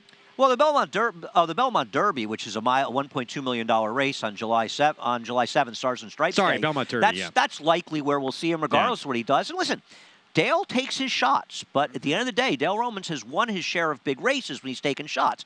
This horse seems ridiculous, but you got to take a shot. You can't win if you're not running. No, I agree. Listen, you got to get in the starting gate to try to win the prize. So I give him credit. I just think this horse has just been over-touted since day one and just has been an underachiever. He's just not, I mean, he's just never run a race that's fast enough to put him in the vicinity. Even if you do the old Justify can't win, who am I going to use? He's a little tough to make. Yeah, exactly. What did you say about Sarava when he went in the race? He couldn't possibly win. Yeah. No, maybe a mile and a half. Listen, I hear you. We shall see. It's going to be interesting. Who is better, Charismatic or Justify? The Charismatic that ran that Triple Crown series, I would not knock him. You know, I'm not knocking Justify. But Charismatic's races in that when he goes from the Lexington to the 2 Triple Crown, because he should have won that race. The issues at the end, but he should have won. Grade 3 Pennine Ridge, mile and an eighth on the inner turf. Another horse, obviously no big Triple Crown alive on the turf for these horses, but analyze it. He is undefeated. He's been brilliant, and he's starting to gain a lot of attention nationally. He's going to tackle a good field, though, including Untamed Domain. Tomorrow, you will see it on our show. Again, the gate, Andy. The gate. This gate, the horse's issues have been out of the gate, or he's had bad positions, and he always has to play catch-up. But he runs well in this race. Yeah, I agree that he has to get out of the gate. But, you know, this is a funny race because when it rains down at Churchill Downs, the turf course, you do not want to be near the inside. So Ryder kept him near the inside for a while, but when he finally got him out in the clear towards the end, he came running, but the race was also kind of falling apart. I still think, if you look back at that with anticipation, he ran much better than, not that with anticipation, excuse me, the Breeders' Cup Juvenile Turf, where he finished with Catholic Cowboy. I thought he ran much better because Catholic Cowboy saved ground and he was wide. Yeah, he's okay, this horse. Catholic Cowboy sort of got the split. Yeah, he is okay. But, you know, you got to discern whether him or Catholic Boy are even in the same area code as Analyze It, you know? Yeah. He's a monster. Looking forward to that race. It's going to be sensational, loaded field, including a superstar in the making potentially for Chad Brown and Analyze It. 8th is coming up next. 6 furlongs inner turf entry-level allowance as you look at the field and current odds. First appeal right now, the 4, Linda Rice, Jose Ortiz, horse for course, 3 for 5 over the Belmont turf. We'll talk more about this field when we come back. Can First Appeal make it back-to-back wins to kick off 2018? Stick with us. This proven son of Giants Causeway has sired 4 millionaires, including Claiborne Farm stallion Lee. Recent top runners include 4-time graded stakes winner Miss Sky Warrior, 3-time graded stakes winner Sharp Samurai, multiple stakes winner Bal Harbor, and Dubai Group 3 winner Shamal Nibras. Last year, his 2-year-olds sold up to $540,000, while his yearlings fetched up to a whopping $575,000. First Samurai, standing at Claiborne Farm. Turning for home in front. Coast of New York on the outside. California Chrome in third. Shared Belief laboring back there in fifth. 1 furlong to run. Bayern, Coast of New York. California Chrome on the outside. The 3 of them come to the wire. Bayern, Coast of New York. California Chrome. Here's the finish. Bayern holds on.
Back on Belmont Park Live, race 8.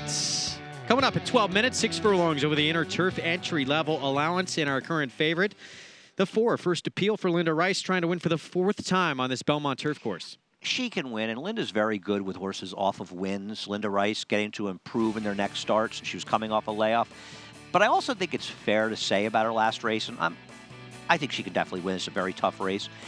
There were a number of horses that got less than special trips in this race, including a horse named Ella Weasel, who didn't get a good trip in there, and others. So she was somewhat lucky that other horses didn't get better trips. Not knocking her, but I still think she looks a little better in paper than she is. Yeah, you see Ella Weasel, the 2 that had a wheel outside after a bad trip. I understand where Andy's going there. You can't knock her form. She's great form.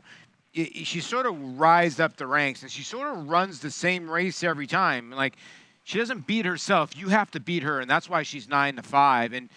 And you look at the other horses in this field, can horses beat her? Yes, but she's going to bring that same game. If they don't bring their A game, she'll win. Isn't this, though, another one of those races that is too competitive on paper to take a short price on anybody? Absolutely.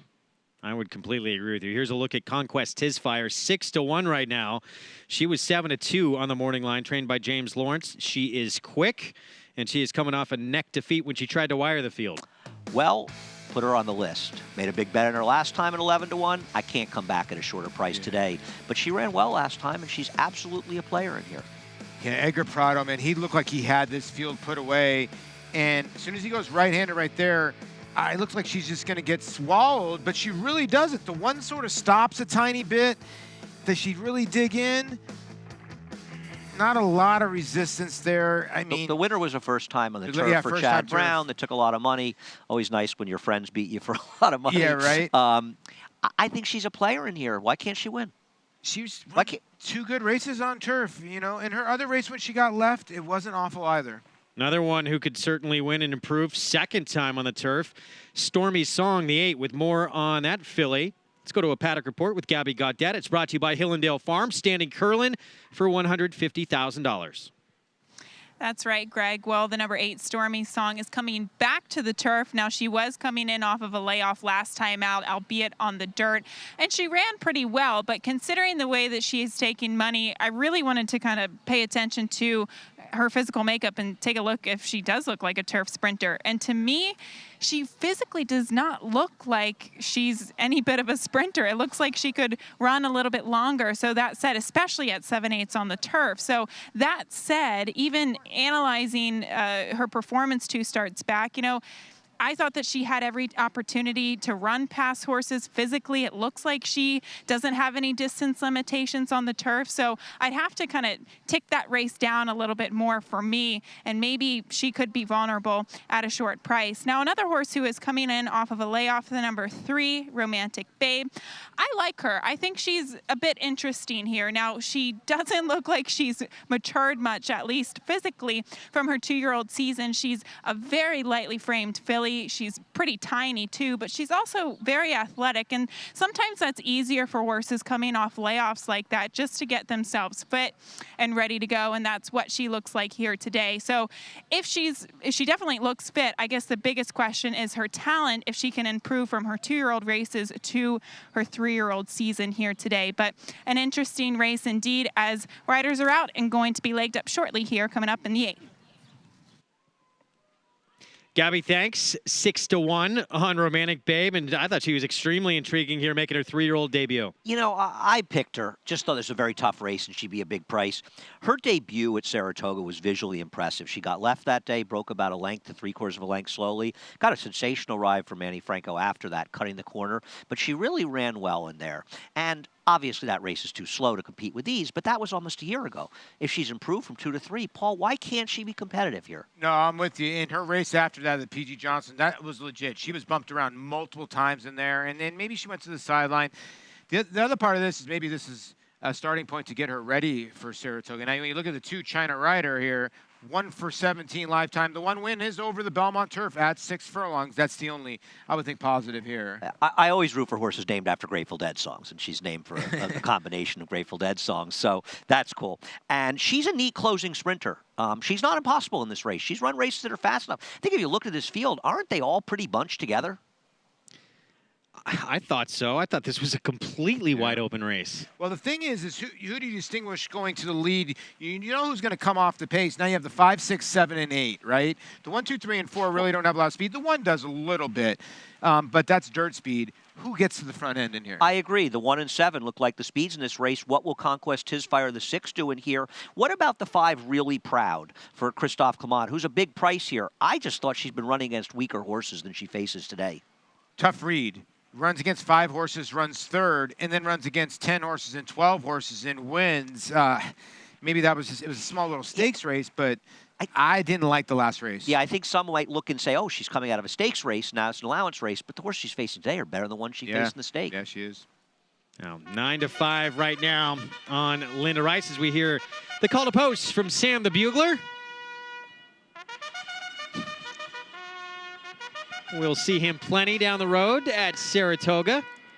So we start off our post parade with Shimmering Moon, Michelle Nevin, John Velasquez. She's never been on the turf before, and she doesn't particularly have a turf pedigree, but she may have speed. China Rider, the 2 Kendrick Carmouche, David Canizzo team up. Nobody does it better than Sam. Philly by Majestic Warrior, 1 for 17 lifetime. Romantic Babe, this will be her 3-year-old debut. She won first time out for David Donk. She'll probably need some pace up front near and need to improve, but I thought she was interesting for a very good trainer. Here's our favorite, Linda Rice and Jose Ortiz. The one thing you can say about First Appeal, she's a 5-time winner facing a bunch of 1-time winners besides the 1. Really Proud is the 5 for Christophe Clement, Joel Rosario coming out of that stake at Gulfstream. No rider rides turf sprints better than Joel Rosario, but is she good enough? 5-1 right now on the daughter of Kitten's Joy. Here's Conquest Tis Fire, tried to wire a field last out, and we showed you got caught late. Yeah, back-to-back seconds at Belmont for DB Dojo LLC. Sweep the leg. Transaction Tax, Paco Lopez and Gary Contessa with a daughter of gemologist. She's been in good form recently, and she could be the speed. And Stormy Song. This will be just the 2nd try on the turf and the 2nd start of her 2018 campaign. Listen, her mother was an absolute runner, Stormy Tack. This one for Victory Racing Partners. She's probably been a little bit of an underachiever, so they'll try her back on the turf course. That is our field. Turf condition. Little bit of give in it this afternoon, listed as good. We're going to take a break in the action. Our show each and every day brought to you in part by Run Happy.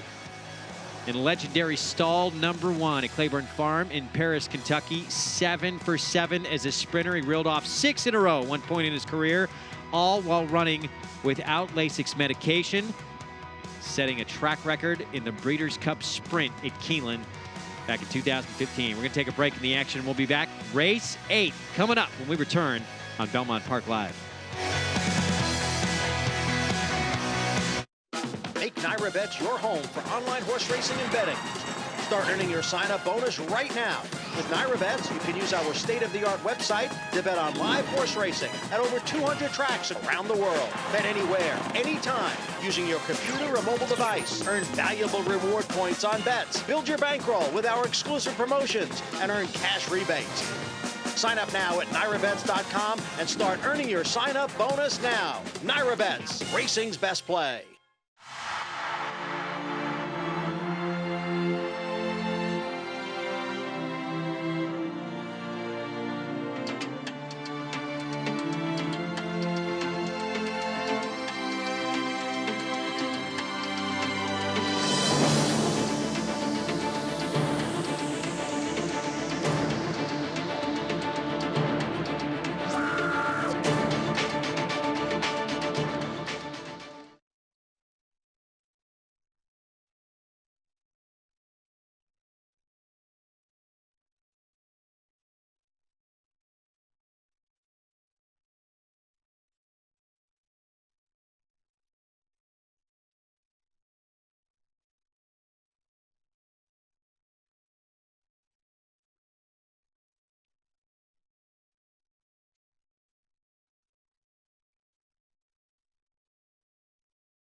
We're back on Belmont Park Live.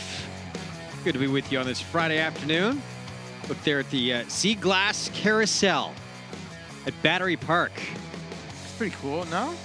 Are you allowed in there, Paul? Just checking. Yeah. Okay. Aww. There's Mitch Paul Levitas. is allowed everywhere. In the That was state Mitch of New York. Levitas, our producer that we just showed, actually. I think he may have got that shot. Christophe Clement trains this filly, daughter of Kitten's Joy, and he is with Gabby right now. We're trying to find out the right location here, but thank you very much, Greg, here with Christophe Clement, who does send out the number 5, Really Proud. Christophe, what are the expectations for her here today? Well, she's a nice filly. She got black type last time. You know, it's a tougher spot. We're running against Soldemer for the first time. She's training well. As long as she runs a nice race, I'll be delighted. Where do you hope to see her in the race? It's up to Joel, but I think there's two, probably stalking, like third or fourth. All right, well, there's a big weekend coming up, obviously Belmont Stakes Festival, and you have a bevy of horses. Talk a little bit about Pure Sensation and Disco Partner, two very talented and accomplished turf sprinters. Absolutely. Great credit to the Mr. and Mrs. Gennasio's breeding program. They're both around, all the horses, 6, 7 years old. They've both been training well. Disco Partner won that race last year very impressively. Pure Sensation also is doing well, and I hope that they they'll give a good account of themselves. Looking forward to both of them running. And Lull, she just looks like she's really developed recently, taking a shot at Grade 1 company in the Just a Game. No, absolutely. She's great. You know, the firmer, the better with her. It's a 1-ton mile, which is exciting. She's been training very forwardly since Gulfstream. One more work, maybe 2 more if we get a good track. Otherwise, they'll have to, she'll have to work on Sunday morning. But very exciting. Her last race in the Honey Fox, that was very impressive considering the pace she set, wasn't it? No, very much so. I mean, I thought Jose was very aggressive, but he knows the filly well. He's running her back in the Just a Game. And, you know, maybe now he's not quite, I mean, New York, Belmont is not quite as speed favoring than Gulfstream. But she should enjoy the 1-ton mile, you know. I guess he knew what he was doing after all. Correct. That's why he's a leading jockey. Exactly. Well, best of luck here and best of luck on the week ahead. Thank you so much. Greg.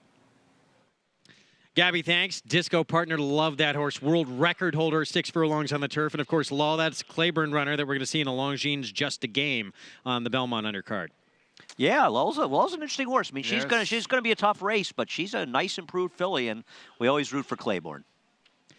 Getting set to load up. That is Shimmering Moon. John Velasquez, Michelle Nevin. Only turf try for that runner. Did not go well. Speed and completely checked out of it. Yeah, and, you know, when you look at some of these horses, like, where do you want to go to? And the 4 is taking a lot of the money. There's the 3 Romantic Babe. If that horse can repeat her projection play. Yeah, projection play. I know that there's fillies like Clement, like Christophe telling Gabby, you know, 3-year-olds facing olders for the first time, but they can do it on the turf. They can do it. There's your favorite, the 4, First Appeal. Been favored throughout. 3 for 5 on this turf course at Belmont Park. Jose Ortiz and Linda Rice trying to get one more for the daughter of First Defense. Let's send it upstairs for the call. Here's Larry Colmus. They're all in line. Now number 8 has backed out. That Stormy Song, just a bit reluctant, came forward but backed out. 2-1 still here on First Appeal. And now we're ready for the start. They're all in line. They're off. And it's Conquest His Fire going out to the front with Transaction Tax. These two shoot away from Shimmering Moon, who's away 3rd. China Rider is 4th, Really Proud on the outside 5th. 2.5 lengths back to Stormy Song, and then First Appeal, who's 2nd last early on, leading only Romantic Babe in the run up the backstretch. It is Transaction Tax. Now speeding away from Conquest His Fire, opening up a 2-length lead and running a first quarter in 21.83. They're moving right along.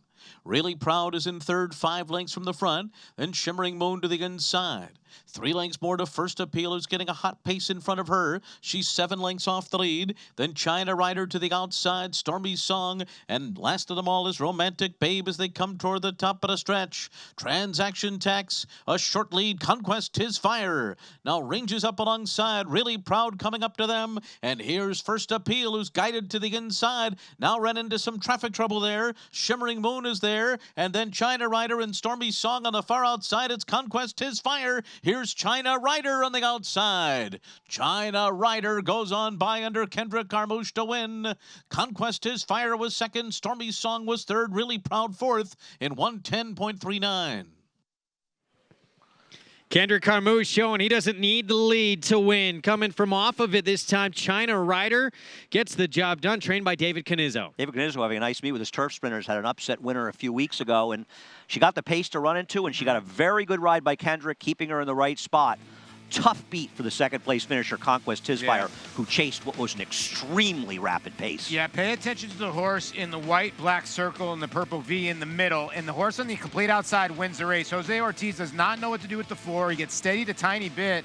Then when he gets a little bit of run to go with, there's really nothing left there for the 4. Maybe that took the gas out of her, but the 2 just keeps on grinding and grinding and grinding, and the 6 was begging for the wire, and the 4 really didn't have much left. Yeah, I mean, they were moving up front in this race. You know, we could see it. When a field spreads out like that, you know that they're going quickly. And you guys mentioned the 8 breaking out at the start. Yeah, keep your eyes on that Stormy outside post and for Stormy Song. She's a horse that's just her own worst enemy. She was professional in her debut. She broke well and wired a field. And she's gotten left and had problems at the gate in every start since. She's the kind of horse that just eats money up, isn't she? She's just like that kind of horse that you fall for a little bit. When it comes to her PPs. By the way, the Grand Slam paid $3,900, and this pick 3 is about $1,100. It was one of the lowest ones, considering this horse was 9-1. Right, but if you think it was an $800 pick 3 to start it, and this horse is 9-1, that's an $8,000. So even if the last winner is 3, I mean, there may be 1 or 2 horses covered in this pick 5 at most. Very good chance to carry over that Naira Betts late pick 5. And then the Naira Betts late pick 5 started with the chalk. How about the late pick 4? Where are we at there? Oh, wow. Yeah, good point. I'm alive with all. By the way, that bad break from the 8 still winds up third in the race. 2, 6, 8, and 5. But it's China Rider. Kendrick Carmouche back to the winner's circle, teaming up with David Canizzo and Ivory Sisters Racing. Quick break, and we'll be back with more.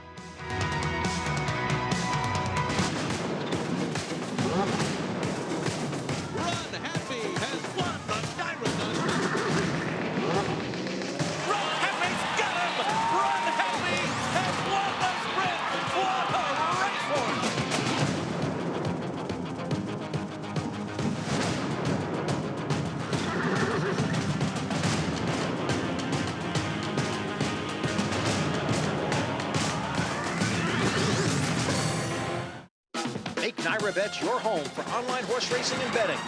Start earning your sign-up bonus right now. With Naira Bets, you can use our state-of-the-art website to bet on live horse racing at over 200 tracks around the world. Bet anywhere, anytime, using your computer or mobile device. Earn valuable reward points on bets. Build your bankroll with our exclusive promotions and earn cash rebates. Sign up now at NairaBets.com and start earning your sign-up bonus now. Naira Bets, racing's best play.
Back on this Twilight edition on this Friday afternoon at Belmont Park Live, China Rider, Kendrick Carmouche, David Canizzo get the money in the 8th. Let's go to Gabby.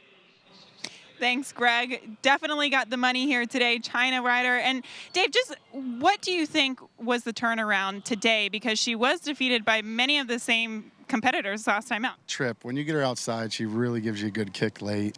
Last time, Kendrick had no choice. He was locked down inside the whole way, sort of got covered up. And if you watch the replay, she shoots the fence and she just hangs. And that's not her. If you go back and watch every replay, the whole thing to her is when she gets outside, she gives you another gear. When he kind of angled outside, were you feeling a little bit confident there? I was all right when he finally got her out, when he swung out deep. So. All right, well, it's a very good day. Congratulations on this one. Thank you, hon. All right, back to you, Greg. Well done from David Canizzo. And yeah, when she gets room to run outside, she certainly showed she loved it today. She's a nice horse, and 6 furlongs in the turf is exactly what she wants to do. How about the pick 6? Nobody has 5 of 6. Yeah. 3 of 6s will pay with a number of horses. Yet 6 horses are covered in the pick 5. Yeah, make sure you check your account. I don't think I've ever seen 3 out of 6s. You never know. There's China Rider making that move. Probably Grateful Dead song should be playing in the background. Finds a clearing and a little left-handed stick from Kendrick, and she takes off. She really did. Bad beat on the 6. You can see Trevor McCarthy begging for the wire, doing all he can, head down, and going to lose by about a half to 3/4. Yeah, I mean, what could Trevor do? He had a speed horse. He let the 7 go and stalk. But, I mean, 21-4. Talk about that good filly earlier today went 22.11. That's a big difference. Yeah. $20 on the return for the $2 win wager. Want to remind everyone, too, you can catch Race 9 on the NYRA Now app. Free download for iPhone and Android devices as well as Roku and Chromecast. Includes NYRA Live Racing, camera angles, and expert analysis. You catch Race 9, though, on the app because we're going to be signing off here in a moment. But late pick 5, still that 1 leg to go. You definitely want to see what happens. $84 horse, $20 horse, and a $17.80 horse all in the sequence. And amazingly, still a few people alive. There are 8 live tickets. The 3, the 7, 8, and 9 have 1 ticket on them, and the 11 and 12 have 50 cents. My 10, they all threw them out because I liked it. And if you're alive in these pick 4s, the lowest you can do is $6,000 to the 12 and to the 6 on and upwards to all the other horses. Good luck to everyone who is alive. We'll be back tomorrow at 4 Eastern. We have the grade 3 Pennine Ridge, a horse you do not want to miss in action. Analyze it for Chad Brown. Been sensational on the turf. 2 graded stakes wins. Undefeated 3 for 3, but he is tackling a phenomenal field. We will have that for you on the show. I hope you enjoyed today's action as well. Justify continuing his Belmont Stakes preparations, bucking and playing, feeling good about himself. Heading into Belmont, he'll arrive on Wednesday. Secret Passage, a shocker. The only dirt race of the NYRA Bets late pick 5 sequence at a huge number. And of course, Taprit, even last year's Belmont Stakes winner. He's excited about this year's edition. We're going to see him on Sunday.